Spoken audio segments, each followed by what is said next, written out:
Welcome to Platinum Property Training's podcast, where we will be talking about business, money, and let's not forget the economy, real estate, and bringing in real inspirations. These are people that are doing some great things in our world. Like, share, add this to your playlist, and subscribe to keep track of our updates. Okay, you beautiful people, sit back, relax, let's listen, and let's get down to business. So hi everybody and welcome back to Platinum Properties Podcast. Tonight we're taking the time to speak to Brian Kennedy, fantastic man. Brian is a motivational speaker, a mental health coach, and he wrote a fantastic book about his career in the banking world called The Bulletproof Banker. I'm really looking forward to tonight's episode. We're going to dig deep into the corporate world and Brian's going to give us plenty of nuggets to try and help you along your way. Sit back, relax and listen in. Brian Kennedy, you're very, very welcome to Platinum Property Training. You're very welcome to Platinum Studios.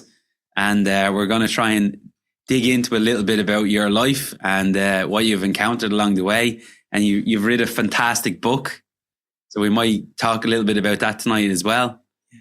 So Great. Brian, just to open up. Thanks for having me, Paul. Appreciate it. Absolutely, no problem at all. And love the studio and the place. It's amazing. You're doing amazing work here. You like it? Fair place. Brilliant. Lovely stuff. Absolutely. Well, I know as we were talking in the boardroom earlier on, your whole life was mortgages. Our whole life was trying to get them. We couldn't connect a good few years ago. Yeah, three words that I learned to hate in my banking career was speed to offer. Yeah. Right. So, but sure, we might touch on that at some stage. Yeah. But just thanks for the introduction. I mean, I've spent 40 years working in banking. Yeah. Okay, and now I'm a motivational speaker and a mental health coach. Yeah. A mental health and wellness coach, specifically helping people manage stress. Yeah. Because I still see the stress that I saw when I was in my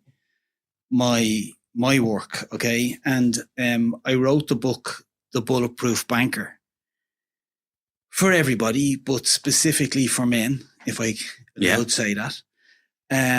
Because I believe our mindsets are different, okay, in certain ways. And I had a quick chat with you earlier, and I'll give you a bit of a story, okay? I am blessed with a beautiful wife and two kids. Yeah.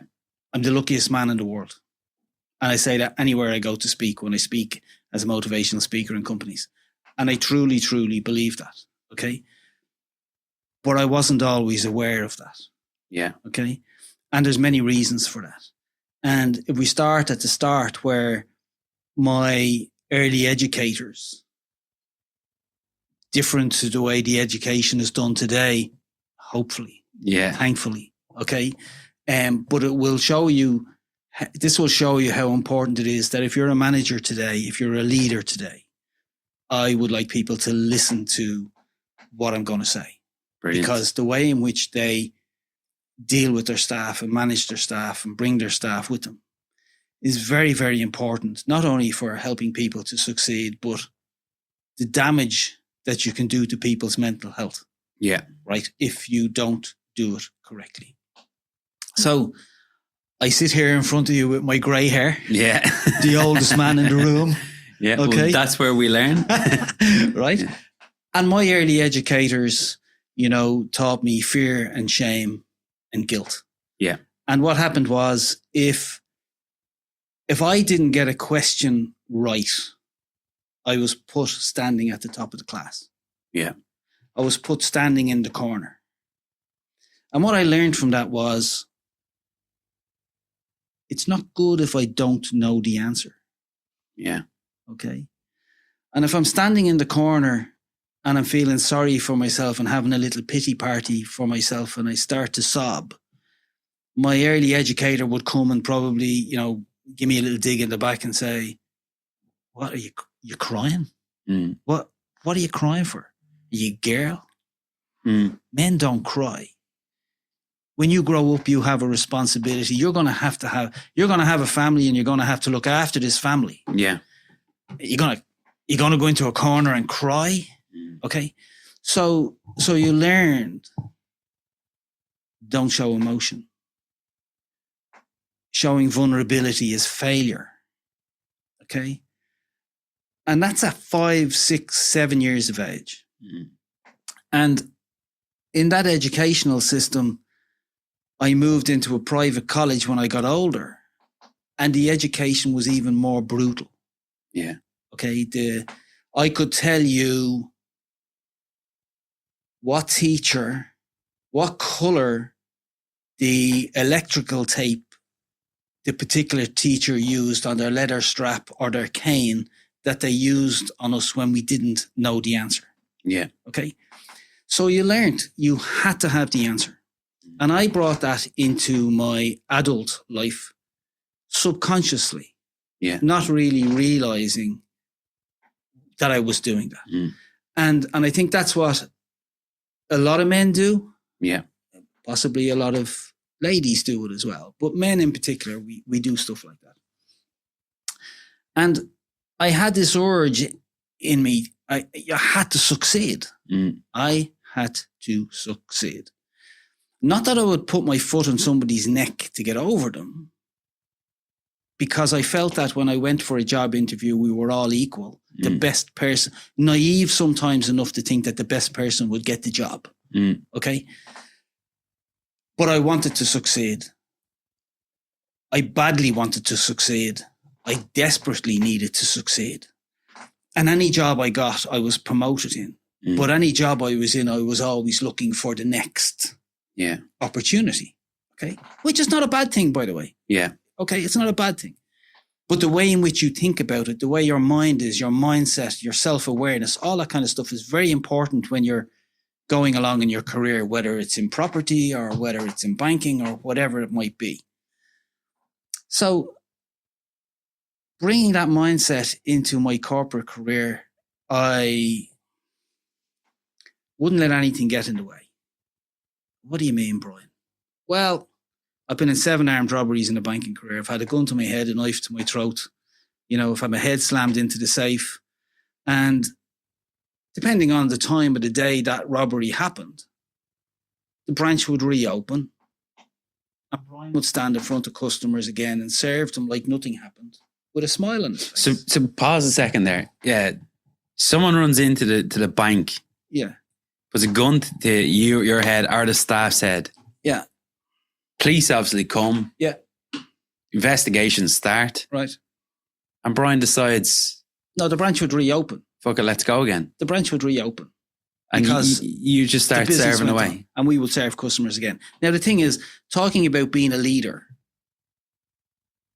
the police will come and ask you, are you okay? Yeah. The bank management will come and ask how much was taken. Yeah. I remember that much. Okay. But my mindset was that I needed to prove that I was worthy, that I could take this. Nothing was going to get in the way of me being successful. And I felt in my head that by doing that, people would see me worthy for promotion. Because higher powers. Because I could take the pressure and whatever. Okay. And by the way, you know, that's what men do, right? That's what you do if you want to be successful. Well, that's what I thought. So 7 armed robberies, and had a head-on crash one day going into work in the morning. You know, the guy in the other car was taken away in an ambulance, and I waited till the police did all the stuff, and my car was taken away, and I walked to the office and went to work. Right. Because that's what men do, right? That's what you do when you want to be successful, right? You don't let anything get in the way. Right. Now, I'm a survivor. I marked a survivor very early in my life when my twin sister died when she was 3 months of pneumonia, and I got it first and I survived and she died. So I'm a survivor. I've always had this in my DNA. Nothing's going to get in the way of me being successful. Okay. So 7 armed robberies, the crash. I get promoted to being an assistant manager. Things are looking up. I have a voice in my head telling me, you're not good enough. My dad was an alcoholic. I loved him very much. I came from a loving family with four sisters. Okay. My mother was fantastic. My dad just fell into alcoholism, like many Irish families are scourged with that disease. And the night of my maths exam in my leaving cert, my dad sat on my bed at 4:00 in the morning telling me, I was a mammy's boy and I wasn't the amount to much. And I know that was the drink talking, but when you're 16 years of age, you're taking it in. Listen, it hurts. Yeah. And if anybody asked me, I wouldn't tell them what he said. Okay. And I went to the exam that morning and I failed my maths and my leaving cert. Well, how am I going to be successful if I failed my maths and my leaving cert? Yeah. But I managed to get into work in a bank, and I resat my maths and I got to work in the bank. But you get the sense of this is what my head is like. I've got this voice in my head urging me to be successful. Yeah. But telling me I'm not good enough, because that's what I learned from my early educators. So I'm going for a promotion in the bank and I go 5 times, and 5 times I'm unsuccessful. But at that stage in my career, the bank would put me running the branch office for 6 months because some manager was sick. But if the manager's job came up, I wouldn't be successful. And it made no sense to me. And it made no sense to the managers that I worked with in a branch, because I was an assistant manager and I supported different branches in the city. And it made no sense. And I started getting paranoid, kind of going, well, the guys I'm working with are not supporting me. That's why I'm not getting promoted. Okay. And every time I'd go into the head office and you were told personally that you were unsuccessful. Yeah. I would go down to the church on Stephen's Green and I'd throw myself in front of the statue of Our Lady because I have a great faith. Okay. And I would say, why is God not listening to my prayers? Yeah. Why am I not getting promoted? What am I doing wrong? Tell me. I was in genuinely turmoil in my head. Trying to get success. It was eating me alive from the inside out at that age. Okay. And anyway, as things progressed, I got a very good mentor in the bank, and I got an opportunity to manage some teams in their head office, which I cut my teeth in operational management. Yeah. Fantastic mentor who I mention in my book. Did I mention that? The Bulletproof Banker. Get your copy now on Amazon. where, if someone wants to grab that tonight after the show, you can grab it on Amazon. You can grab it on Amazon.de for delivery to Ireland, or they can contact me direct. Yeah. But anyway, so this particular guy, he really mentored me. I learned so much from him. He was fantastic. But the bank were going to merge with an insurance company. Yeah. And I knew that the opportunities that kind of had been promised to me were not going to happen. And I decided to leave. And before I left, the manager who was in charge of the promotions, the 5 promotions I didn't get, asked to see me. And at this stage, he was at home and he was dying with cancer. And I drove out to his house with another manager and we sat in the garden, and it was like something out of Poirot. Beautiful, sunny day. He had a beautiful garden, lovely house. His wife came out with a tray of lemonade. Yeah. And we sat in the garden. And this man said to me, I heard you leaving the bank. I just want to say to you that I didn't promote you all those years ago because you were too good at what you did, and it suited me to keep you where you were. Now, let that sink in for a second. I am in turmoil in my head. I'm throwing myself in front of a religious statue. I'm thinking that I am useless. But actually, it's not that at all. I'm actually really good at what I do. And this guy just held me back for his means. Yeah. So I didn't have the self-awareness. Now, fast forward, and I don't want to tell the whole story, right? But fast forward, I still had that I needed to get on. Okay. And I got headhunted by 2 different banks in the state. And I'm working my socks off. Yeah. I'm working long hours. My wife was used to me working long hours. And and my dad gets sick. And I happened, of all the people, to be sitting beside him in the hospital bed when this doctor comes along, pulls across a curtain. "Oh, Mr. Kennedy, how are you? Sorry, a bit of bad news. We can't do anything else for you. It's palliative care. The palliative care guys will be around this afternoon, but we can't do anything else for you." And the guy takes off. Yeah. And I'm sitting there. And my dad has just been told he's going to die. Don't know whether anybody has ever sat beside somebody where you're told your life is coming to an end. Like, tomorrow's not promised to any of us. Yeah. Watching here, listening here, it's not. But we're working so hard. We're thinking about the future. We're living our lives at 100 miles an hour, and we forget that. And I'm kind of going, of all the people to be sitting beside my dad, how was it me? I didn't have a relationship with my dad. I loved my dad, but I didn't have a relationship with him. And I was terrified when I had kids, I would be my dad. Yeah, we see this quite a bit. Yeah. So my dad said to me, "Son," he didn't say Brian, and I can picture it now. He said, "Son, if I had my time over again, the things I would do differently." Now you're sitting there and you're kind of going, I'd actually love to go and give me dad a hug. Yeah. But you don't show vulnerability. You're a man. You don't show emotion. I had this suit of armor on. That's what I learned from my early educators. Yeah. Right. And I go back to work after 3 days. I bury my dad. I talk at his funeral. I go back to work. I'm working away. And my best friend gets diagnosed with cancer. And I get offered a new job in a different bank on a really good salary, with a really good bonus, with a really good profit share. And they're telling me what they're offering me. And I'm sitting here going, I can't believe this. This is what success is. This is what I've been chasing all my life. This is what I want. Okay. And I'm 47 and I'm kind of going, do I want to move organization again at 47, learn new people, prove myself to a whole new set of C-suite executives, whatever? Do I really want that pressure? So I go in to see my friend in hospital who's dying of cancer.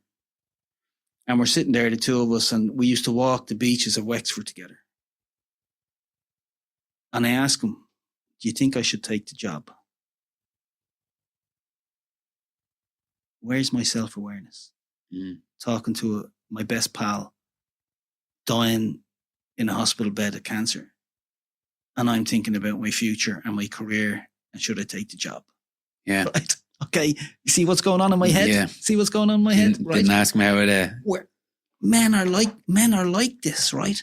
And we're like this when we don't slow down and we're constantly thinking of the future. So Larry says to me, you know you can do that job with your hands tied behind your back. You know that they're offering you great money for doing what you love.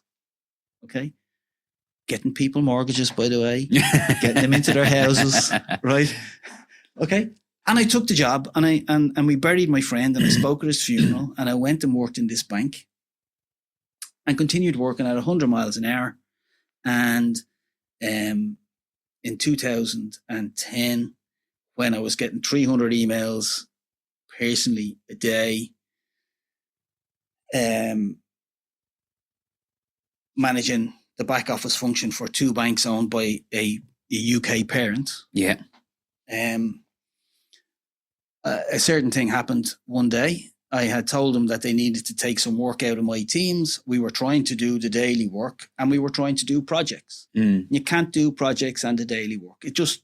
And 300 emails flown and then teams screaming and shouting. You couldn't do it. I had all my stakeholders. I had salespeople. I had the products lads. People had to get into houses because people were still buying houses, even though it was 2010. And I had people trying to jump into fixed rates and all that kind of stuff. Yeah. So, quick story: fixed rates. Get into that. The bank had been visited by the regulator. All the letters had to be changed for people going into fixed rates from a regulatory perspective. That became a manual process. Excel sheets, mail merges. There was no snazzy technology to deliver a 14-page letter to a customer. Right? So I'm getting a sense here, somebody had to physically do that. I had to have somebody at the printer printing these letters so that they wouldn't get all mixed up. And I had to check every letter personally. Read it, sign it. I was under instruction. When we delivered that, I had a very good manager that worked with me who was the expert in the mail merges and managing the data. And we would print this stuff, and I would have people that I would sit with differently depending, because we had 5 different mortgage platforms, right? And everything was different. But I was under the instructions that if they go out wrong, someone's going to get fired. Now, they never said, hey, yeah, it's going to be you. It's going to be you. But I was responsible and I was managing all of these people. But I was told to check all the letters and sign them. Yeah. So I had to do that. So I'm doing that. I'm managing 100 odd people probably at that stage, 150 people. I'm getting 300 emails a day. I'm in back-to-back meetings. I'm on audios. I have a PA managing the executive mailbox. That's stuff that goes into the CEO's box that has to be answered. And I have lots of corporate knowledge. And something has to give. So, no, just before you go in, because I know, I have a feeling where we're heading next. Yeah. But I just want to wind it back a small bit first.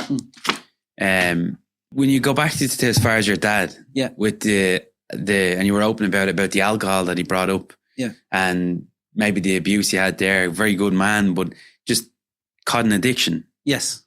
Did you ever feel in your whole career that maybe, like we say, alcohol addiction? Oh, alcohol, drug addiction. Look at them fucking poor fuckers over there. I know where you're going. Go on. Yeah.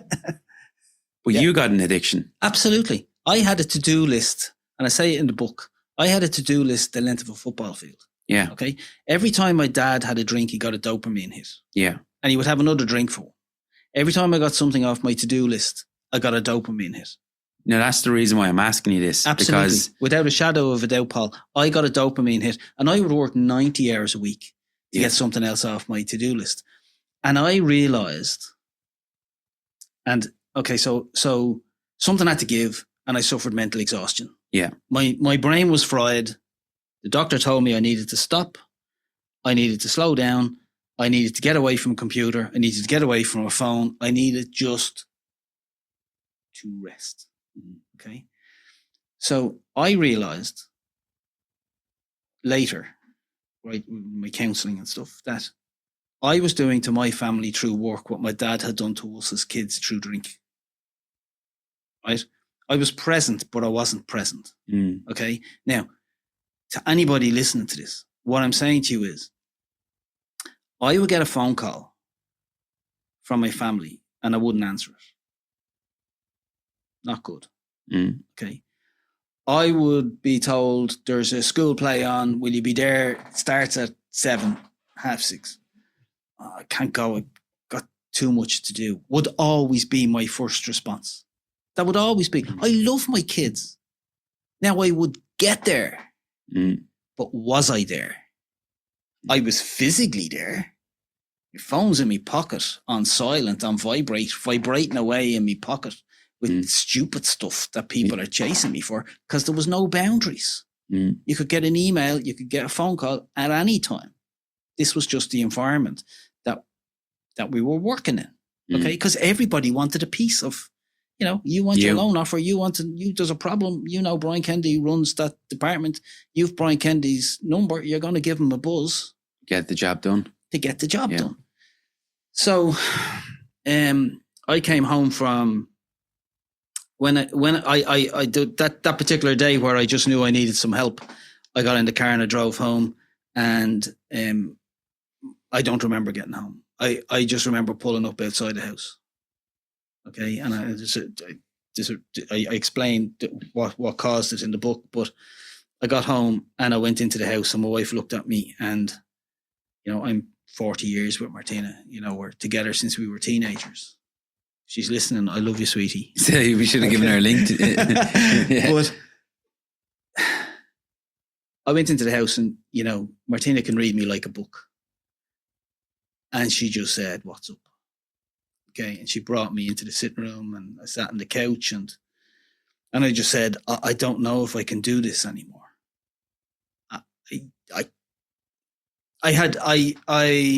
For anybody who has been in that dark place. There's plenty of people in my network. Yeah. And when you're talking like this now, you're standing the hairs up on my back. Okay. And I know there's plenty of other people, and that's why we really expect you coming on tonight. Yeah. And letting us know, because sometimes we, like you, didn't notice the speed. And then you're lucky enough that something broke. Some people it breaks and it's too late. Yes. So I suppose what I tell people is, look, I'm genuinely, I'm very lucky and I'm blessed to be here, right? Yeah. Because our mind is a strange thing. Our brain is a strange thing. The voices that we tell ourselves, what we tell ourselves in our head, we say things to ourselves that we wouldn't say to some other human being. Yeah. Right. So I slept for about an hour and a half. I was exhausted.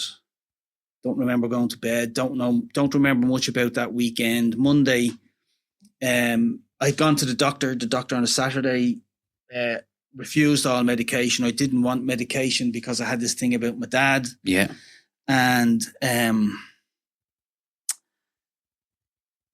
anyway, Monday morning comes along, and I've said I got Martina to ring into work and say he's going to be out for a number of weeks, right?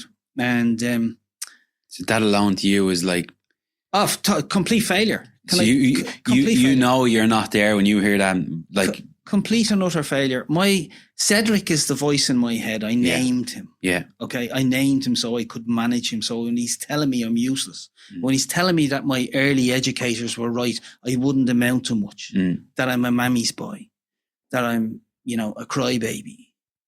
Okay. And on the other side of the coin, you're at the top of your game in the country. I'm at the top of my game. All right. I am going, smashing it. I go into a room and people are looking at me going, I wish I had your job. And I'm kind of going, am I good enough to be here? Now, that's not unusual for people. Yeah. And we can work on that once we understand. Like, I couldn't take a compliment. Yeah. Because my early educators and stuff kind of taught me that mindset about, I'm not really good enough. And what are you telling me? I'm doing great. Well, I'm not really doing great.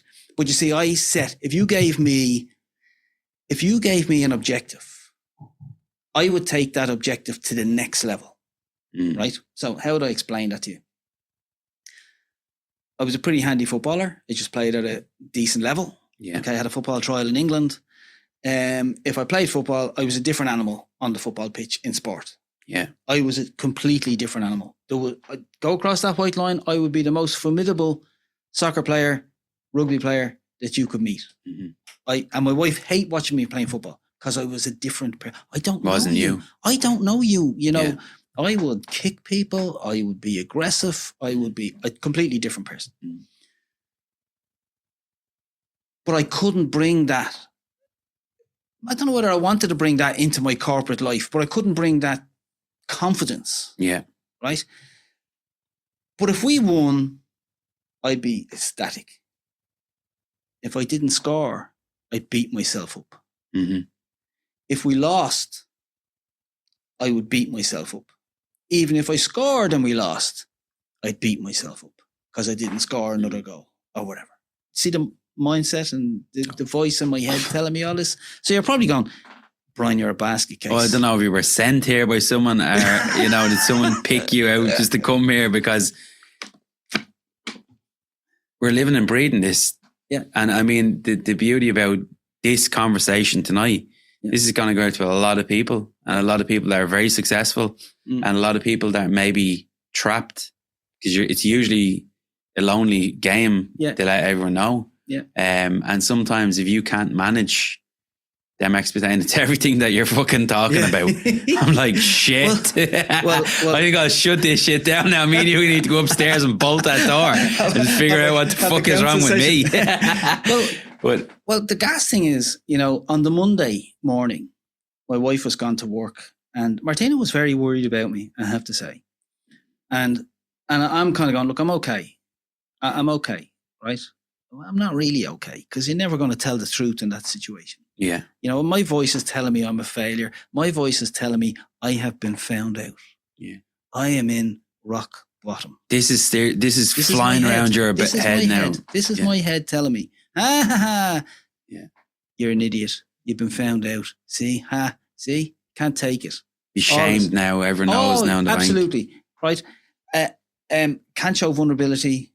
Can't show emotion. Okay. So I'm sitting on the couch and I'm watching Jeremy Kyle, and it's Monday morning and the kids are gone to school and my wife has gone to work. And I just feel myself getting emotional. And sometimes I get a bit emotional when I think about it, because it's a defining moment in my life. And I felt this emotion welling up and I fought it. Paul, I fought it. What age were you at this? I was 50. 50. I was 49 and almost 50. Yeah. And I fought it. I fought the emotion. It was like something in me was going to explode and I wouldn't let it explode. And I fought it, and you can't let it out. You can't burst this suit of armor. You can't show this emotion. And I just cried like a baby. And the snot was all over the place, and I was wiping my nose. And you're on your own at this point. I'm on my own in the house. The house is quiet, and I literally, I cried uncontrollably, and I could see myself from the ceiling, sitting on the couch crying. I'm sitting on the couch, and I'm looking at myself from the ceiling. Someone left your body, and I'm just telling you, I could. Yeah. And I stood up and looked at myself in the fireplace and in the mirror, and I didn't recognize myself. I just saw this. I'm 47. I've got grey hair. I've got red puffy eyes. My nose is full of green snot. The tears are flowing from my eyes. I haven't cried like this for I don't know ever. And I'm angry with myself. And I'm feeling guilty. And my early educators were right. And I just heard this voice calling my name. Okay. And I don't know whether I said this to you when I was talking to you before, but when I was a kid, I would sometimes walk down the street and I would hear this voice call me, and I'd turn around and there'd be nobody there. And I always put that down to my twin sister, Yvonne. Dad passed away at 3 months. Okay. That was with me. And I had made a pact ever since I knew I was a surviving twin that I would live my life for the two of us. And at that point, I realized I had failed her. And it hurt. It hurt. Because I was chasing success, a corporate career, success. What does success look like? I mean, what does success look like, right? You're chasing it, but you don't know what it is.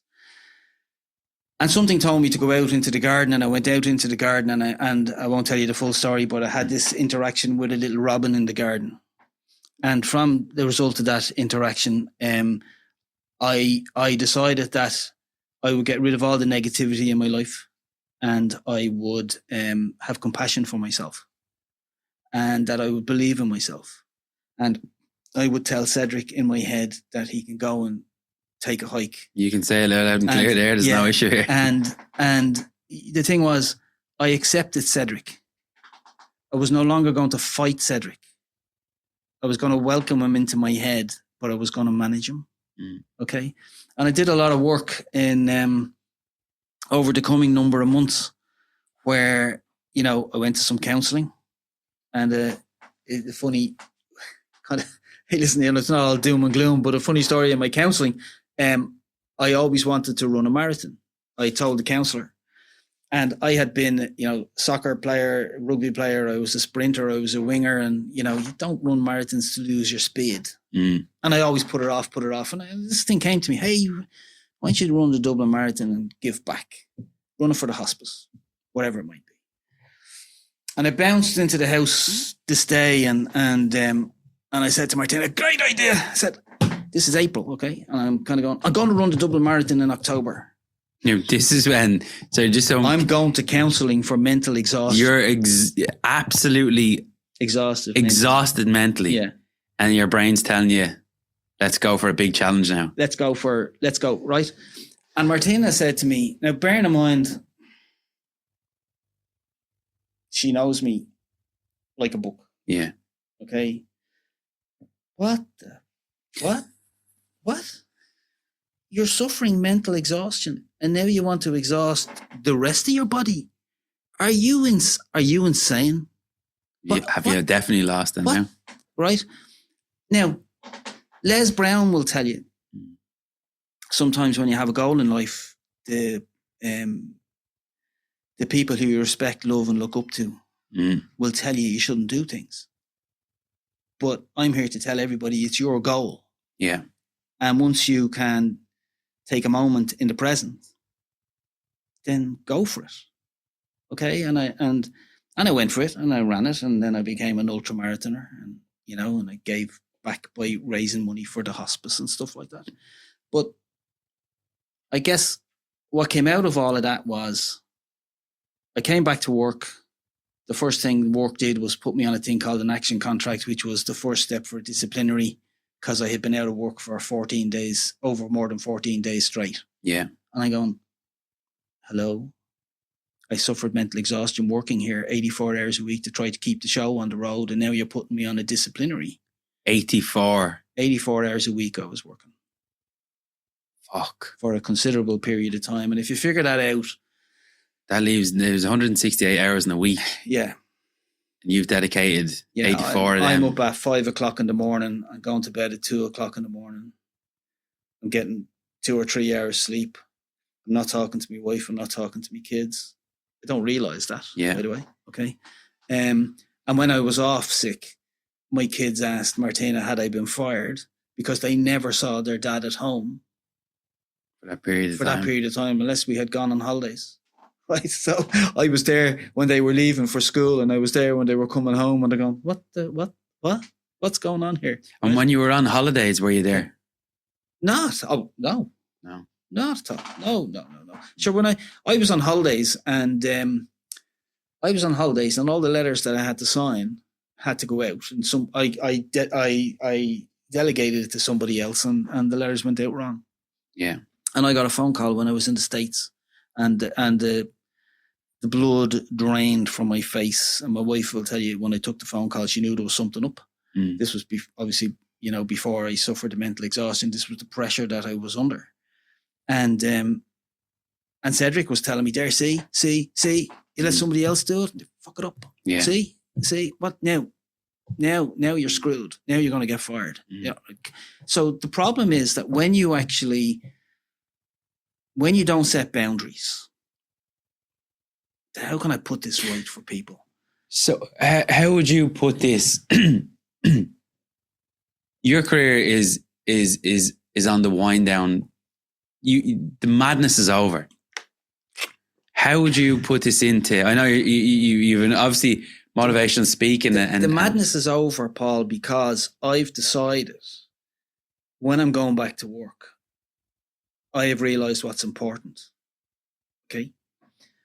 I have suddenly realized I have a really nice house. I have a beautiful garden. My garden is as nice as the garden I sat in when the guy told me that he screwed me over and not promoting me so many years ago. Yeah. When I had said in my head, I'd love a house with a garden like this. I have a house and a garden like that. But here's the kicker. My wife went to see that house and made an offer on that house before I ever saw it, because I was too busy working. Yeah. And now we sit in the house, and it's beautiful, and it's great, and the kids and the dog loves the garden, and it's got a pond, and right. Self-awareness, understanding what we really want in life, understanding what success is,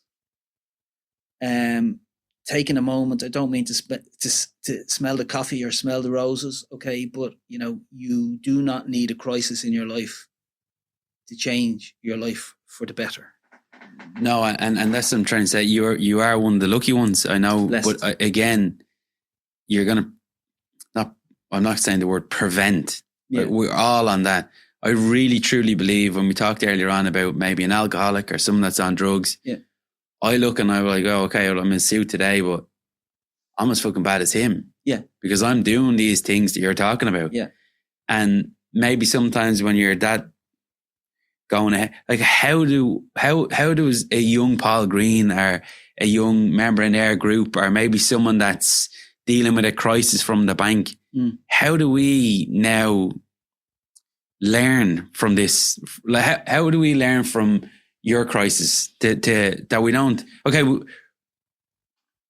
we're going for it anyway, right? Yeah. So let's just take that fucking out. We are going to go for it. But listen, absolutely, and this is where sometimes people, I'm not telling people not to go for it. Yeah. I'm not telling people don't be successful. What I'm saying to people is you can go for it and you can have success if you understand what it is you want to do and what you chase, right? Yeah. So there is no point in chasing success to the detriment of your health. Yeah. Because if you haven't got your health, I'm telling you now, you have nothing. Mm-hmm. Nothing.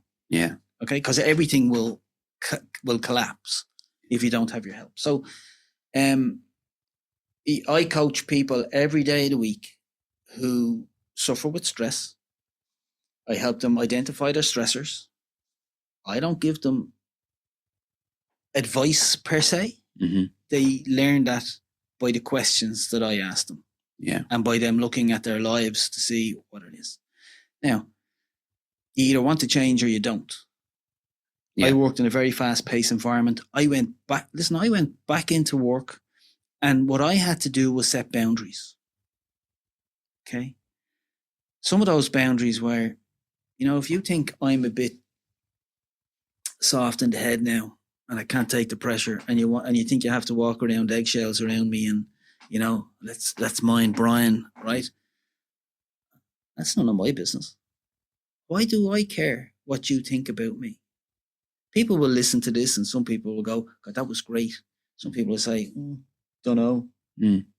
I don't care. I want to help people. So did you allow yourself to develop a skill set to say, fuck off, when it's done, it's done. When I'm finished we talk about this work-life balance, which I just can't pinpoint it. Don't know where it is. Don't know how to deal with it. Yeah. But if someone's like, did you had to have developed, whether it was through your complete exhaustion or maybe you hit the ground that hard that you're like, as Les Brown says, you fall on your back, you better look up, if you want to try and get up. But again, you had to have allowed some sort of structure in there to go, okay, this is life. It's very, very precious. Yeah. This is business. It's very, very precious. But I don't want to fucking die. Yeah. And I think that's the... So I sat down and I give you an example of one of the exercises I did. I sat down and I took an A4 size pad, and I wrote one thing. I thought about all the positives in my life, and I wrote one thing per page. Mm-hmm. And then I did the same for all the negatives in my life. And then I sat back and I looked at the table, and I saw all these positive pieces of paper scrunched up over here, and I saw all the negatives over there. Mm-hmm.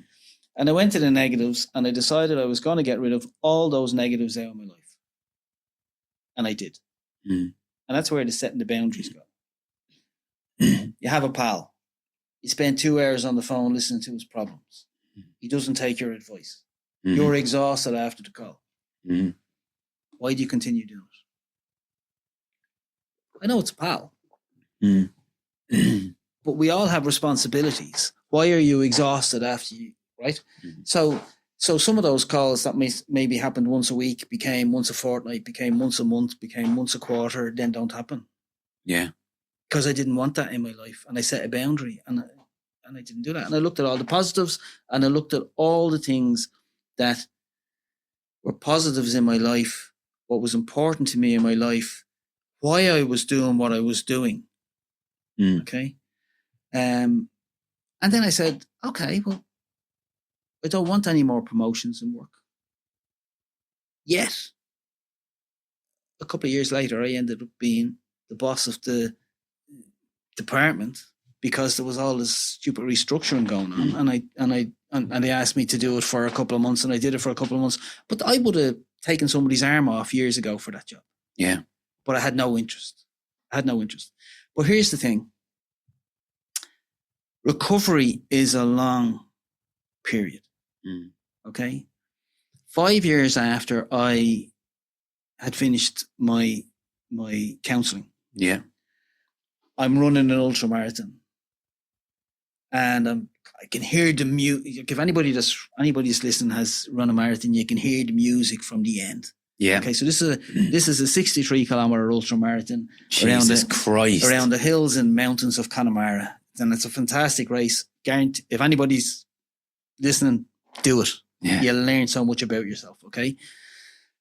And I met this young guy, and he's struggling, and I'm going, "Are you okay?" And so I had a peanut butter sandwich in my bag, and I took it out of my bag and I gave it to him. I said, "Look, do you eat that?" We had a couple of kilometers to go. So anyway, he ate it, and we're jogging together. We can hear the music. Boom, boom, boom, boom, boom. And I like to run on my own. And I'm 30 years older than this young fella. Yeah. And I'm going, I need him to fuck off. Excuse me. Yeah, no, that's right? okay. Because I need to be in my head. Yeah. I'm tired. I need to finish this, right? But I want to finish it my way. So I said, listen, you're much younger than me, far away. And he had told me I think he was French, and his wife and his 3-year-old were at the finish line waiting for him. Okay.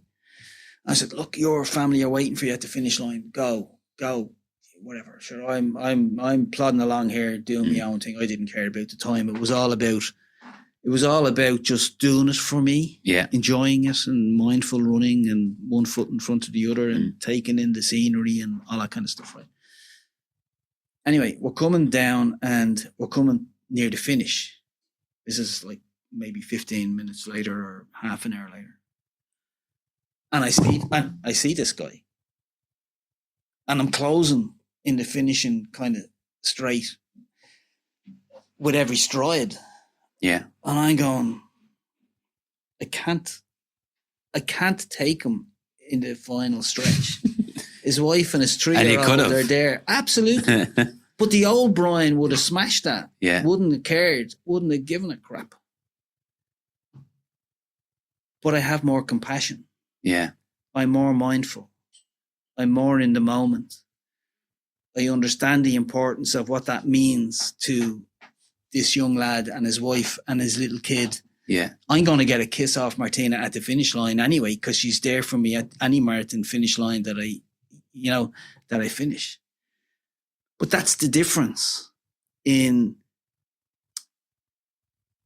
changing your life, to have that awareness. And if you have that kind of awareness for yourself, that's what success is. Because now you can do whatever you need to do in life. Because you can deal with people with compassion. You can be hard if you want to, but you know what you want to do. You can recognize it. I'm not going to pass this young lad. Yeah. You know? And here's the kicker. He finishes and I go through the finish line and I'm kind of going, I have no idea how I'm going to feel when I finish this. Yeah. I'm going to feel tired, 63 kilometers, okay? And I go over the finish line and I punch the air with my hand and I go, there you go, Dad. I'm not useless. Yeah. I'm 55. I'm 5 years into recovery. That just comes burst out of your mouth. And that comes from my soul, from the pit of my stomach. I thought I had boxed off everything. There you go, Dad. I'm not useless. Okay? And I knew at that point I had put a line under everything. And I had won. And I was back. And anybody that saw me saw the real Brian, you know? And that's what success is. That's what being bulletproof is, right? Being able to live your life properly, to be able to be compassionate, to live your life on your means, your way, to understand what the kind of people are that you have to deal with, but they're not going to rule your life. Yeah. Okay. That's what success is to me. That's what I learned. And that's what I'm trying to get across to people. And I look at myself and say, well, going to work after 7 armed robberies, going to work after a car crash, going to work after suffering mental exhaustion because I thought I was bulletproof and then proved I wasn't. But now I'm telling you I am, but in a different way. Yeah. So then, Jesus Christ, I could literally spend hours with you because I think it's a crucial part of an entrepreneur's life as well, that you identify these things and you don't ruin it on everyone else around you while you're trying to be successful or while you're trying to fight with your own little battles in your own head, because we all have them. Yeah. And I'm well aware of that scenario I keep pointing to, that someone puts a needle in their arm, someone puts drugs into their body, someone puts alcohol into their body. But I'm aware that people do it in work. We're doing it at work. All the time. Lead us to this book. What made you write a book? Where did the book come from? What did the book was a bit like finishing that ultramarathon with saying what I said to my dad, right? Punch in the air. I had spoken to a couple of people and they had said, you know what? You have a powerful story and you need to tell that story. It's a fantastic story and it's also going to help a lot of people. And there are people there that might read that who, for me, if you can recognize yourself, if you can recognize, if you read the book, read it from what's going on in my head and what I'm telling you, I'm saying to myself as I'm going through the different companies that I worked for. Yeah. Toxic environments that I worked in, great environments that I worked in, great mentors that I worked for, horrible bosses that I worked for that didn't care a jot about you, but just cared about the numbers. The beatings that I took on service calls because loan offers weren't going out quickly enough. Okay. But they're only counting the first one. But, I'm doing 3 nearly per case because people keep sending me the wrong information, the wrong address, the wrong purchase price. But they're not counting all that additional work. They have no idea of what I call the invisible work that I was personally doing that made me work 84 hours a week. Jesus Christ. Because they're the phone calls from the brokers. Yeah. They're the phone calls from people to sort out the issue, getting this lastminute.com done, getting people into their houses, getting people onto fixed rates that needed to be on a fixed rate before we ran out of the money. Yeah. All that kind of stuff. Arguing with people, falling out with stakeholders. But you see, everybody has, with all the stakeholders that I would have dealt with, I know I got on well with loads of them. I fell out with 1 or 2, but most of them I got on well with because I understand that they had their objectives and they were delivering on their objectives. I was just a cog in the process, but I had my objectives and I couldn't do my objectives if they weren't doing their piece of the work right. Yeah. And a lot of them weren't doing what they were supposed to do right. Nothing's changed. If you're sending in an application for a house mortgage to a bank today and you don't have all the documentation, it's painful. Number one, they're not going to be able to do it. Yeah. Or they'll do something and then they'll have to redo it. Well, what I'm telling you is the people that are working in that end in the bank are under savage pressure. Because if it's anything like the way it was when I was there, you were constantly being asked to do more with less. Yeah. Do more with less, do more with less. And that's what happens. Now, when you get stuck in that cycle, when you get stuck in that hamster wheel, okay, it's very difficult to see the wood from the trees. Yeah. Okay. Until something like what happened to me happened. Yeah. And I'm trying to educate people to please, can you realize if you're working these long hours, it's okay to be successful. It's okay to have a career. It's okay to push for the big job, right? Could you take a piece of paper and write down why you're doing it? Yeah. Why is it important to you? Who are you supporting? Because if you're not there for your wife and your kids and your partner or whatever it is, why are you doing it? Is you doing it because of your ego? Yeah, well, that's the other big killer in this world too. So, but if you give back, Paul. Yeah. So if you take a second, it's okay. I don't care if somebody has 20 houses. There's loads of people out there that have 100 houses. Oh, Johnny has 105. I need to buy another 5. I need to buy 6. Right? Okay. The egos kick in. Okay. Fine. Okay. That's fine. There's nothing wrong with that. Yeah. It's the way you go about it, how self-aware you are of how you're doing it. And you're giving the time to your kids, and, you know, maybe you can sit down and say, well, do you know what? Maybe I'll be like Brian, and maybe I'll just do a half marathon and I'll give money back. I'll raise money for the hospice. Well, now you're giving back. It's amazing doing something like that can help you with your mental health. Amazing. Yeah. Doing something. You don't have to be a marathon, but, you know, doing something like that, and you don't do it. You're not doing it for kudos. You're doing it because you want to do it, because it makes you feel good, and that you're helping other people. Yeah. That's got to be the reason why you're doing it. I'm coming here today to sit with you to help the people that listen to this, because I know how important it is. It affects the mental health of men and women, but suicide rates for men and young men in particular are huge. Yeah. And if I can go and talk to groups and talk to companies and get them to understand, let's just say, the type of boss that you're working for. Okay. What's the culture of the organization? What is it that makes you sit in the car looking at the building before you go into the office because you're feeling stressed? Life does not have to be like that. Right? There is another way. Now, the problem is that sometimes, you know, and as I say, I'm lucky, and I was lucky in a lot of ways, in that when I suffered my mental exhaustion and I did my positive and negative example, I put a plan in place to retire at 60. And I did it. Okay? But that's the difference. I sat down. Made this plan. And I made the plan. Yeah. Okay. And I kept looking at the plan, and I knew why I wanted to do that. I knew the reasons why I wanted to do that. And I built better relationships over the last, nearly 14 years, would you believe, since it happened to me, with my kids. Yeah, yeah. But there's a whole gap where Martina did everything so that when something happens today, my kids will automatically ring Martina.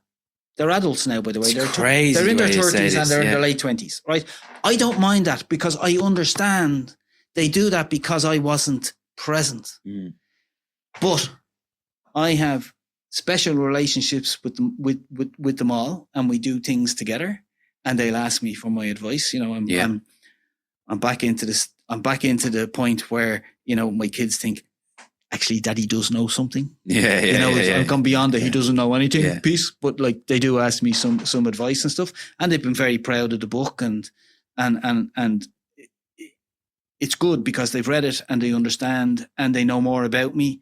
And some other people have read it who knew me and worked with me, have said, I would never have said you were in your head like that, because when you came into a room, you hid that well. Yeah. You hid that well. But that's what we do. And men are experts. We are bloody experts at saying everything is fine, everything is great. And listen, I was dying inside as a kid, as a young adult, as a teenager, as an adult, not understanding why, because of the mindset that I had. You know, and you're most successful in your league. I'm smashing it. Yeah. But I can't accept a compliment. I don't know. And I'm kind of going, do you know what, lads? Let's take a moment and look at the awards that you got in work. You know, look at maybe some things that people are saying that you need to develop in that are causing you some pressure, and get some help to help you develop in that area so that you're not constantly under pressure, or to understand why is that person saying it's me and you, and maybe we put ourselves under this immense stress. And sometimes we don't even know we're putting ourselves. Sometimes, and then we hear this fucking thing in our head saying, no, for me to function, I need stress. But stress is good. Okay, so let's put this to bed for a second. I'm not saying you can't have stress. Okay, I'm saying if you have chronic stress like I had, it's going to kill you. Yeah. Let's put it that way. Yeah. Okay, let's call a spade a spade. Yeah. If you have chronic stress, if you're working 84 hours a week and it's work, I am telling you, it is going to kill you. There's good stress, getting married, getting engaged, having kids, all very stressful, buying a house, all very stressful situations, but they're kind of like good stress. Yeah. Bereavement, deaths, funerals, mental exhaustion. Yeah. Negative stress. Yeah. People wrecking your head, ringing you up all the time, asking you for advice, not taking your advice. Yeah. Okay. Bad stress. And I'm just saying, lads, let's ask for help if we need it. So that leads me to this then, right? So say we have a group of maybe 100 people and there's a couple of thousand people watch our stuff all the time. Sometimes they can't get involved in property, sometimes they, whatever the reason, and they listen to this tonight and they're like, because obviously now I'm just trying to park myself in my shoes, right? I might be going like, right, I need to fucking work on this because I have money, I have everything I need, I have everything that Brian's has been talking about here, but I'm fighting this battle here somewhere. Yeah. And obviously it's like saying, well, I need to do a bit of counselling, and people are like, oh geez, don't say that word around here. Keep going, the battle is good. Yeah. And if someone reaches out to you, because I think it's like, you just can't put that algorithm into a computer. I always say this. Yeah. Someone that's been there and done it, you can avoid major potholes. Like mentors, so they're really fucking important. Yeah. But if someone reached out to you privately, because I think this is going to be, Brian, can I have a little chat with you about something, and then... Well, let's put it this way. I coach people on stress. I did counselling for my chronic stress, and I'm not a counsellor. Yeah. Okay? But I do turn people around who are suffering with stress to understand it and to get a better self-awareness, to be able to manage it, to set boundaries, to be able to say in work that if somebody's telling you to do more, that you get the confidence to say, well, hold on a sec now. I have all of this to do. Okay. Which one do you want to take off me in order for me to do this? Because I can't do the rest of it. Okay. And people are afraid to do that. Now, if you understand the type of boss, the color of the personality of the boss that you work for. Yeah. Like a red boss just wants the numbers. Won't ask you about your kids. Won't ask you anything personal, right? You go into the room and they'll just go, tell me, bing, bing, bing, and get out. And you go out and you're kind of going, oh, he hates me. I hate going in there.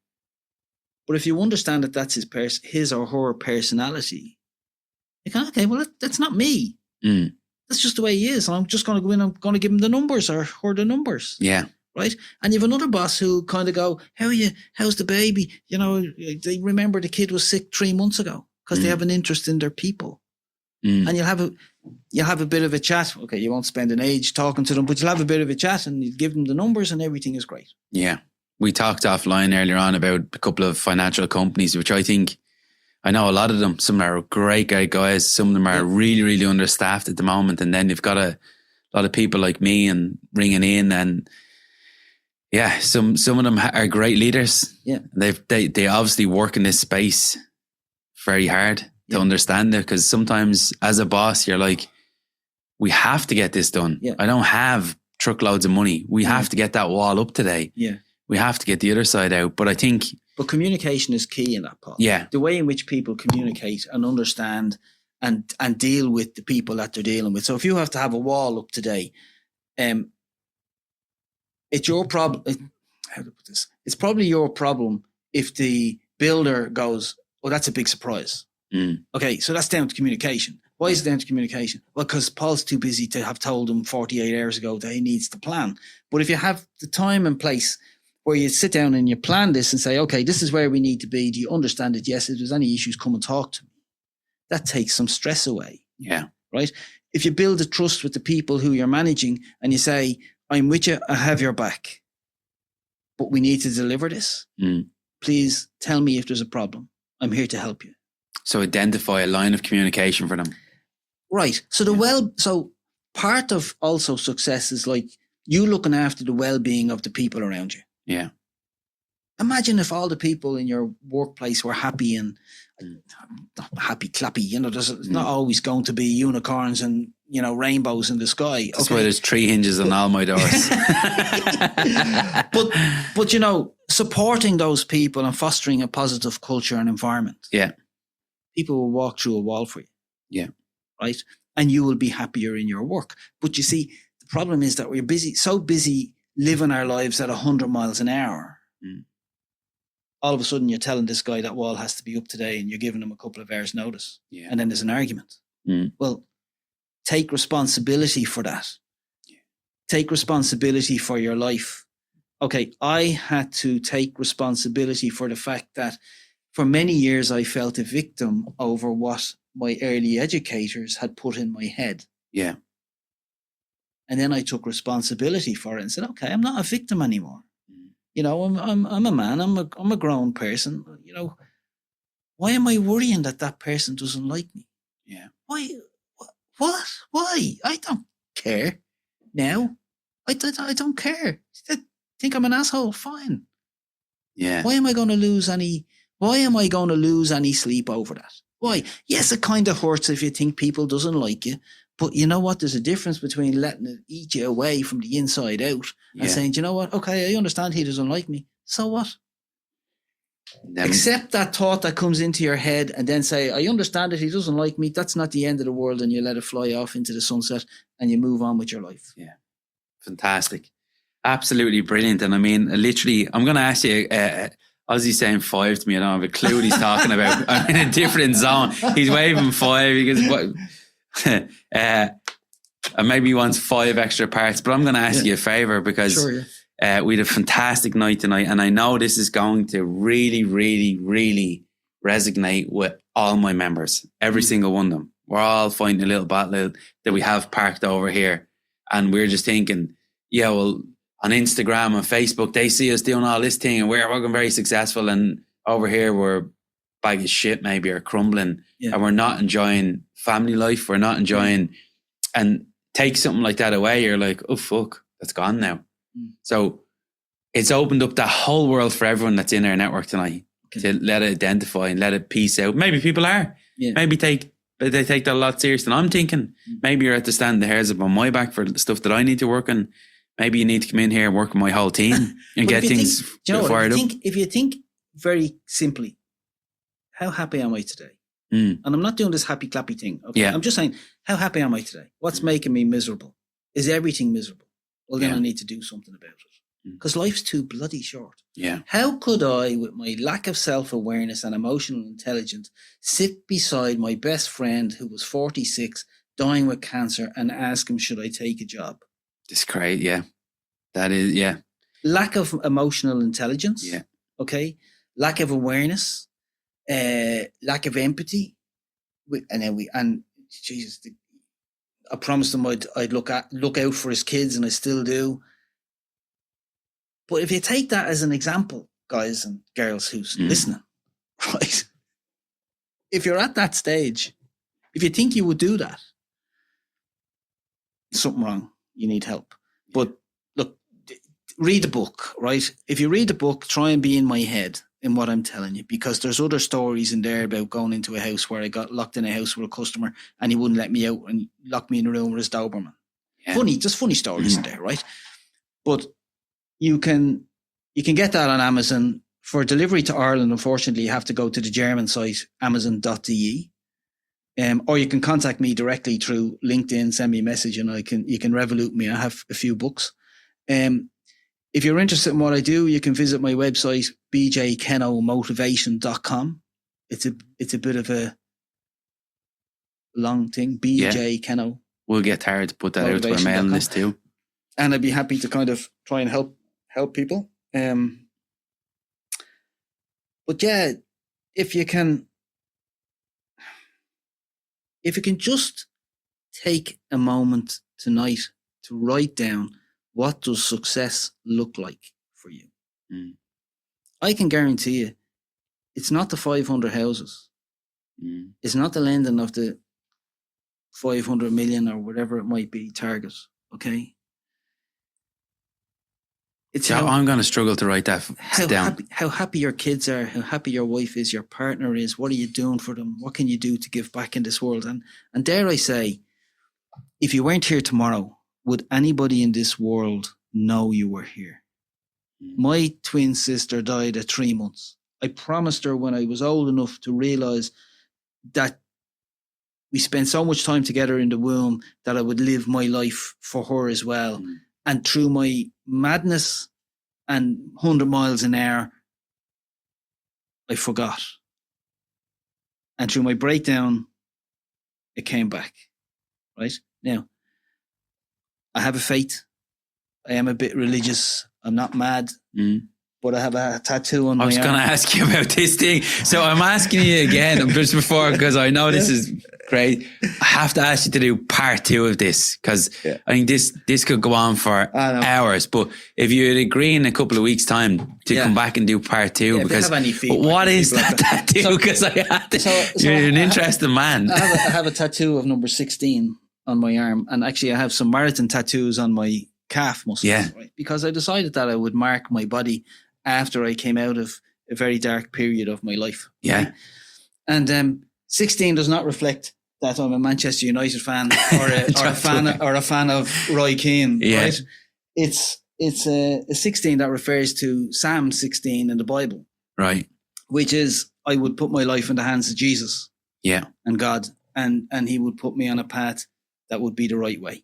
Right. Okay. So that I am not living this life on my own. And if I start making the same mistakes as I did before, I am going to be aware to listen to something that is greater than me. Yeah. Okay. Because that's part of our self-awareness.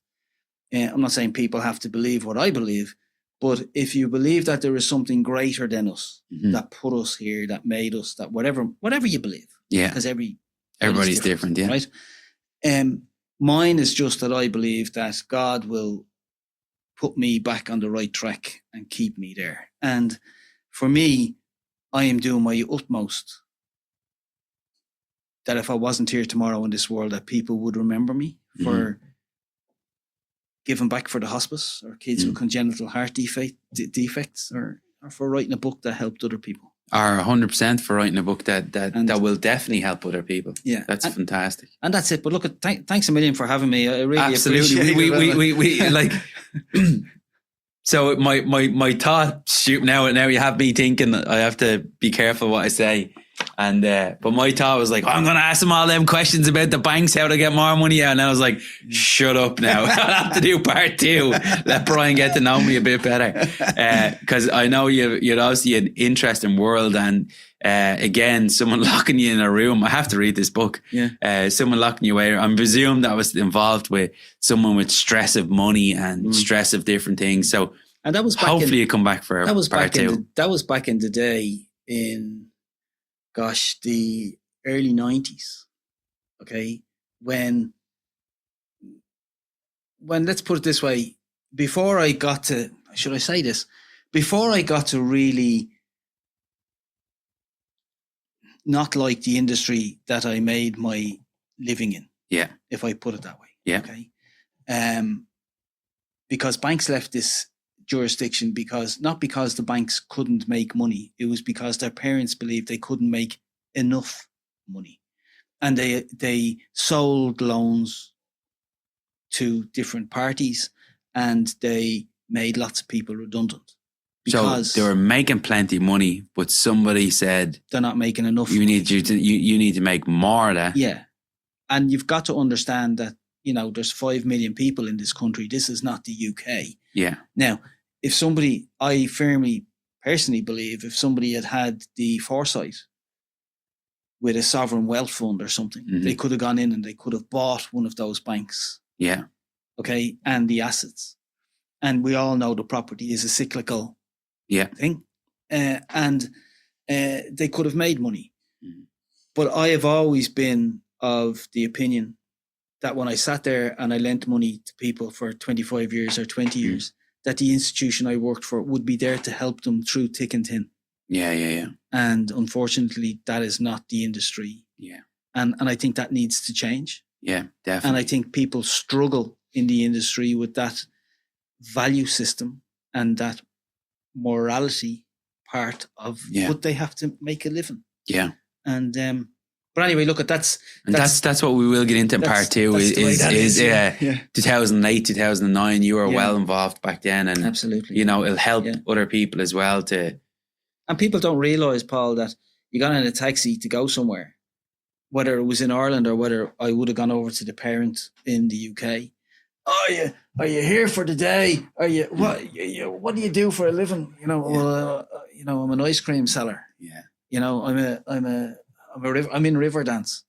I'm not a banker. Could not say them words. And people don't realise, and I'm not looking for people to say, oh, the poor banker. Right? But you see, the people in the trenches didn't make the money. Yeah. The people in the trenches had all the stress and were made redundant. Yeah. And had the same issues with their mortgages and paying their mortgages as the people in the street. Yeah. And I think that was lost. Yeah. I think that was lost. But hey, Well, thanks on that note, you're it. Absolute legend. Thanks a million. I know you're going to be working with lots of our members, probably privately. That's just the way this world is. Well, I'll happily round their team up because I have one way of teaching. It might be the wrong way. Maybe then I might have to sit down with you and do a bit of my own mapping. Yeah. I think it's truly important too that I am going in the right direction, and I'm only speaking for myself.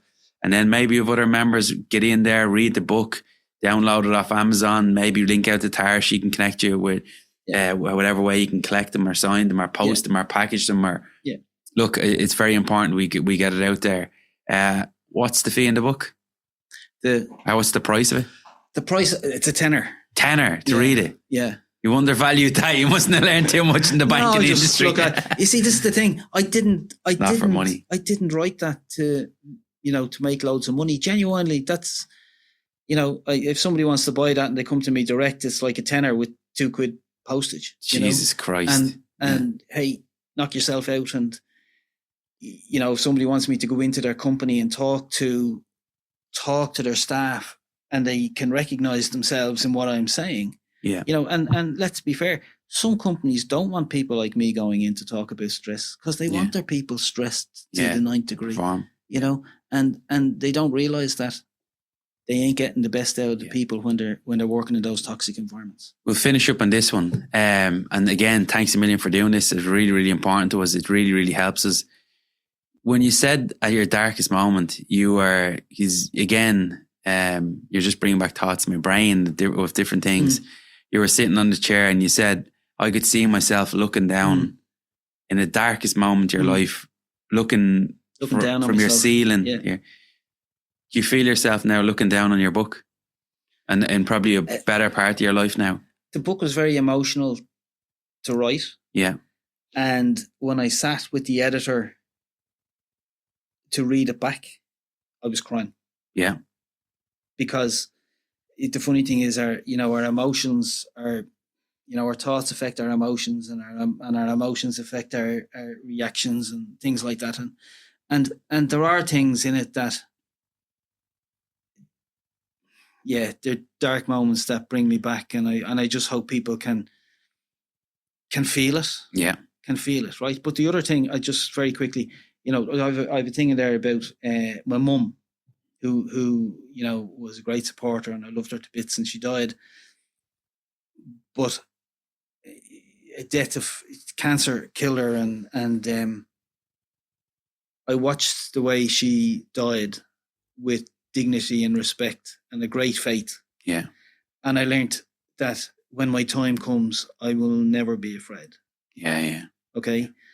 So to be deep for a second, that's come back from mental exhaustion, come back from, living 100 miles an hour, to have the self-awareness to understand that we're not, we mightn't be here tomorrow. Yeah. But if I'm going to die, I'm ready. Yeah. Because I've done what I can make amends is that the right word? Yeah. I don't know, maybe it is. The resilience But, is huge. You know, to change my life, to be a better person, to be a better leader. Yeah. When I went back into work, to be, you know, and to do more to give back for people. And once you think about that, once you think about your mortality, because we are, you know, we're here tomorrow, lads. You know, that's the reality. That's a bit morbid, but that's the reality. What's your legacy? Yeah. And it doesn't have to be bricks and mortar. And what does success look like and what does for success you? look for you? So write it down and say, what is it? What is it? Maybe email it to you. You know, yeah. All right. On that Thanks. note, thanks a million again. I know this is going to cause a lot of confusion for people. It's definitely going to wake a few of us people up that think we're on the road to Mars, think we're the next Elon Musk, and we can work on it aside. And again, part 2, if you're happy to, I'm delighted to do it. We'll get into the banking industry a bit more. Yeah. Brian, thank you very much. Thanks, Paul. Thanks for having me. Appreciate problem. it. Thank you.